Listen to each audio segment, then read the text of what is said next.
नमस्कार दोस्तों, स्वागत है आपका एमपी सुप्रभात न्यूज चैनल में। आज है तारीख 13 मई 2024 दिन सोमवार। तो चलिए देखते हैं आज के मध्य प्रदेश के मुख्य व ताज़ा खबरें। इससे पहले हमें कमेंट में ज़रूर बताएं कि आप न्यूज़ को किस जिले या शहर से देख रहे हैं, और अगर आपको न्यूज़ पसंद आए तो वीडियो को लाइक और चैनल को सब्सक्राइब जरूर करें। आज का मध्य प्रदेश का अधिकतम तापमान 38 डिग्री रहेगा, वहीं न्यूनतम तापमान 26 डिग्री तक रहेगा। मध्य प्रदेश के चारों चरण के चुनाव में 49,400 वोटर्स ने घर से किया मतदान। जी हां दोस्तों, चुनाव आयोग ने ऐसे मतदाता जो आयु अधिक होने, दिव्यांगता या फिर अति आवश्यक सेवा में संलग्न होने के कारण मतदान नहीं कर पाते थे, उन्हें घर से मतदान करने की सुविधा दी थी। मध्य प्रदेश में 29 लोकसभा सीटों के 49,400 मतदाताओं ने इसका लाभ उठाया। चौथे चरण में 85 वर्ष से अधिक आयु के 12,307 मतदाताओं ने घर से मतदान किया, जो पहले 3 चरणों की तुलना में अधिक है। चुनाव आयोग ने कोरोना महामारी के समय 80 वर्ष से अधिक आयु के मतदाताओं को घर से मतदान करने की सुविधा दी थी। राजा भोज एयरपोर्ट को बम से उड़ाने की धमकी, सुरक्षा हुई कड़ी। जी हां दोस्तों, भोपाल के राजा भोज एयरपोर्ट को बम से उड़ाने की धमकी दी गई है। भोपाल के अलावा दिल्ली, अहमदाबाद, जयपुर, गुवाहाटी, जम्मू, औरंगाबाद, बागडोगरा और कालीकट एयरपोर्ट को भी बम से उड़ाने की धमकी दी। एयरपोर्ट डायरेक्टर रामजी अवस्थी के अनुसार रविवार दोपहर करीब 3 बजे पर भेजे गए ईमेल में एयरपोर्ट बिल्डिंग में बम रखने जाने की बात कही गई थी। मेल करने वालों ने एक संदिग्ध ग्रुप का नाम भी लिखा है, लेकिन इसकी पुष्टि नहीं हो सकी है। मेल मिलने के बाद एयरपोर्ट की सुरक्षा बढ़ा दी गई है। सीआईएसएफ को अलर्ट रहने को कहा है। सीआईएसएफ में गांधीनगर थाने को इसकी सूचना दी गई है। मध्य प्रदेश के इन जिलों में होगी गरज चमक के साथ बारिश, अगले 3-4 दिनों तक होगा अलर्ट। वर्तमान में अलग अलग स्थानों पर 6 मौसम प्रणालियां सक्रिय हैं। हवा का रुख भी अब दक्षिण पूर्व एवं दक्षिणी पश्चिम बना हुआ है। मौसम वैज्ञानिकों के मुताबिक हवाओं के साथ अरब सागर एवं बंगाल की खाड़ी में नमी आ रही है। इस वजह से मध्य प्रदेश के अधिकतम शहरों में बादल बने हुए हैं। साथ ही दोपहर के बाद तेज रफ्तार से हवाएं चलने के साथ गरज चमक की स्थिति बन। भोजशाला की उत्तर दिशा में नई संरचना दिखी, पाषाण अवशेष भी मिले। भोजशाला में भारतीय पुरातत्व सर्वेक्षण सर्वे के 92वें दिन रविवार को पीछे के भाग में क्षेत्र में फोटोग्राफी, वीडियोग्राफी और नपती का कार्य किया गया। सर्वे के दौरान भोजशाला की उत्तर दिशा में कुछ पाषाण अवशेष मिले, साथ ही एक नई संरचना भी देखने को मिली। हालांकि पाषाण अवशेष और नई संरचना के बारे में अभी बहुत कुछ स्पष्ट नहीं है। उधर रविवार को भोजशाला के पीछे की ओर भी मिट्टी हटाई गई है, वहां पर जल जमाव रोकने के भी इंतजाम किए जा रहे हैं। यूजी व पीजी की 7 लाख सीटों के लिए करीब 1 लाख से अधिक पंजीयन हुए। प्रदेश के 1275 सरकारी व निजी कॉलेजों में यूजी व पीजी में प्रवेश के लिए 1 मई से पंजीयन प्रक्रिया शुरू की गई है। 13 दिनों में अब तक यूजी व पीजी में 9,85,000 सीटों के लिए करीब 1 लाख से अधिक पंजीयन हुए हैं। इसमें यूजी की 7 लाख सीटों के लिए करीब 38,000 आवेदन हुए हैं।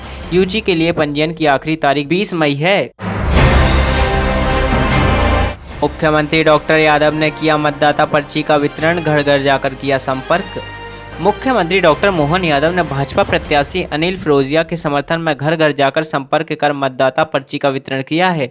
शनिवार को मुख्यमंत्री डॉक्टर यादव ने वार्ड क्रम 35 के बूथ क्रम 41 शांति नगर से जनसंपर्क कर भाजपा के पक्ष में मतदान की अपील की। जनसंपर्क के दौरान मतदाताओं ने मुख्यमंत्री का पुष्प वर्षा व आतिशबाजी कर स्वागत किया है। उज्जैन आलोट संसदीय क्षेत्र में 13 मई को होने वाले लोकसभा चुनाव में मतदाताओं की मतदान में भागीदारी बढ़ाने के लिए अब निजी व्यावसायिक संस्थाएं भी मैदान में उतर पड़ी हैं। खाद्य सुरक्षा अधिकारी की सलाह पर डी-मार्ट ने 13 मई को मतदान करके आए अपने कर्मचारियों को दोगुना वेतन देने की घोषणा की है। यूरोप की सबसे ऊंची चोटी माउंट एवरेस्ट पर भिंड के प्रेम नारायण ने फहराया तिरंगा। जी हां दोस्तों, यूरोप की सबसे ऊंची चोटी माउंट एवरेस्ट पर चढ़ना किसी के लिए भी एक आकर्षक चुनौती है। इस चुनौती को भिंड के 30 वर्षीय प्रेम नारायण ने पूरा कर दिखाया है।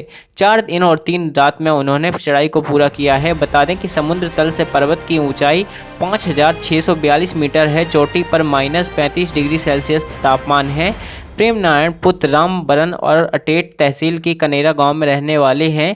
बचपन से ही प्रेम नारायण का झुकाव खेलकूद की तरफ रहा। वर्ष 2016 में उन्होंने विशाखापट्टनम में हुई नेशनल लॉन्ग जंप प्रतियोगिता में शामिल होकर सिल्वर मेडल जीता था। इसके बाद उन्हें माउंटेनियर कोर्स के बारे में पता चला था। सीएम बोले, अंग्रेजों की पोशाक है कांग्रेस, अपने कर्मों से समाप्त हो रही, समझदार भाजपा में शामिल हो रहे। मध्य प्रदेश में चौथे चरण और अंतिम चरण के मतदान के एक दिन पहले भाजपा कार्यालय भोपाल में चुनाव प्रबंधन की बैठक आयोजित की गई है। बैठक में मुख्यमंत्री डॉक्टर मोहन यादव, प्रदेश अध्यक्ष वी.डी. शर्मा, लोकसभा चुनाव के प्रदेश प्रभारी डॉक्टर महेंद्र सिंह और सह प्रभारी सतीश उपाध्याय ने संबोधित किया है। बैठक को संबोधित करते हुए डॉक्टर मोहन यादव ने कहा कि कांग्रेस पार्टी अंग्रेजों की पोशाक है और वह अपने कर्मों से ही समाप्त हो रही है। जो समझदार है भारतीय जनता पार्टी में शामिल हो गए, क्योंकि कांग्रेस पार्टी डूब रही है। पूर्व मंत्री कमल पटेल और कांग्रेस एमएलए आरिफ मसूद फंसे, बच्चों से वोट डलवाने पर हुई एफआईआर।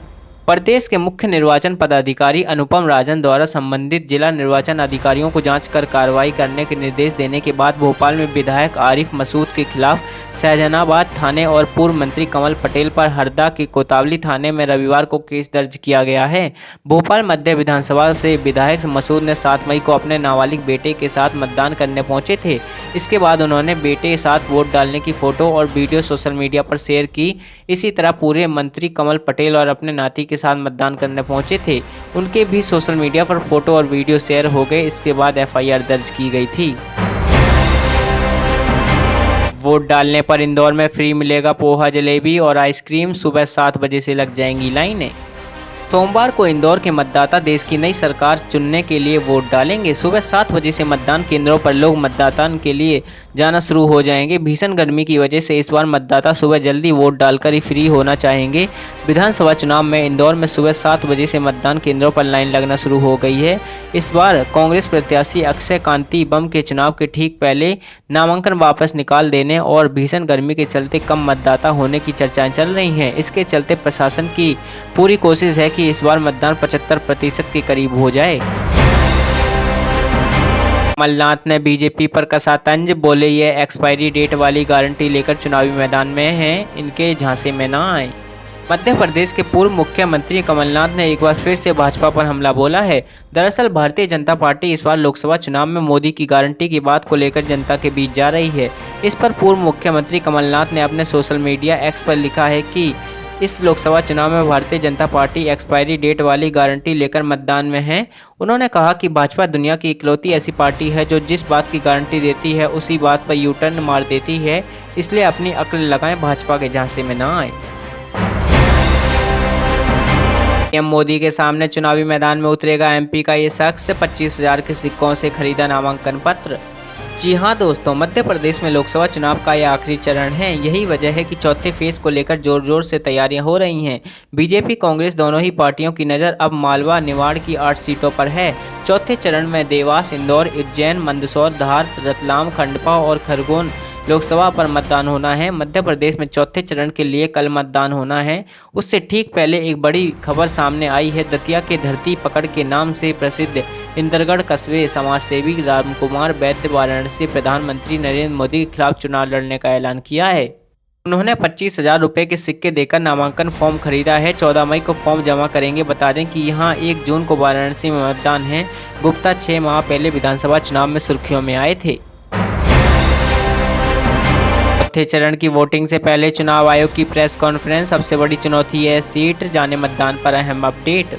मध्य प्रदेश में चौथे और अंतिम चरण के मतदान की तैयारियों के संबंध में जानकारी देते हुए मुख्य निर्वाचन अधिकारी अनुपम राजन ने राजधानी भोपाल में प्रेस वार्ता आयोजित की है।